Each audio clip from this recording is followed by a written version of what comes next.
I'm Rob Wilson, president of Employco. Thanks for joining me this week for our HR chat. With me is Jason Isett, our vice president of HR. Hi, everyone. So the topic this year, a lot of pent up demand for March Madness. The big dance is starting this week or underway already. And after being canceled last year, Jason, I gotta imagine there's a lot of excitement about this tournament. Yeah, especially here in our home state of Illinois, because University of Illinois, where our own Nick Navarro went to school. So, yeah, there's some pent up demand across the country, especially in here in Illinois, and it'll be interesting with COVID this year, with a lot of employees kind of still remote working. But I think there's a lot of people who are interested in these games and kind of seeing how the employee and workplace handles it. Yeah, in the past, Jason, this is one of the most unproductive work weeks. So over really over a few weeks. Last year it was canceled, but in the previous you had a couple of the pre games, and then Thursday, Friday. I know dozens of people that they didn't even come to work on Thursday and Friday. They just watched basketball all day, and now you've got it's Friday and Monday, but with the remote workforce, it's going to be easier for people to watch some games. Yeah, so although it's maybe not Thursday, Friday like the normal opening round, it because of the way the schedule is this year with COVID, it might be Friday and Monday instead of Thursday, Friday. So there still might be a lot of opportunity for lost productivity, and some employers are embracing it and either shutting down their office or doing some company sponsored events.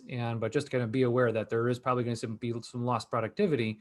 In years past, it's billions of dollars that are added up to employee lost productivity. Yeah, and I think the statement you saw, the estimate this year is $600 billion in lost productivity. Right. I mean, it adds up pretty quickly. And as an employer, if you want to embrace it and sponsor some events, we'll get some tips throughout this HR chat to kind of help you go through that route. Yeah, and so when you look at so many companies, they embrace why ignore it? You might as well take advantage of it from a company standpoint. So you embrace the tournament. You do office brackets like we do an office pool here.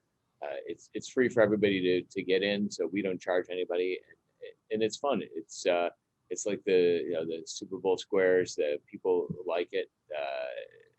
Good team building standpoint, and it's an opportunity for employees to win something, and it doesn't cost them anything. Yeah. So if a company's going to allow their employees to gamble their own money, it's maybe try and avoid it, but keep it very low dollars if you're going to. But the better ways, like Rob, what you just mentioned, the company sponsored, company paid, no employee money going. It's company provided prizes, either monetary or logo wear or some kind of other potential gift that the employees might value. Well, we're seeing actually one of our clients is actually encouraging their employees, because most of their employees are still Zoom, to get creative with Zoom calls over the next few weeks. Like their school colors in the background, change your virtual background to maybe your school's logo or your brand or mascot in the background. And maybe as the team goes on, they keep their school colors and logo longer on the Zoom call virtual background. So there's some cool creative ways to go about it even this time of year. Right. Yeah. And, in the past too, you had a lot of companies, they throw a big TV in the conference room or a kitchen area, and you're probably not doing that this year with social distancing and all that.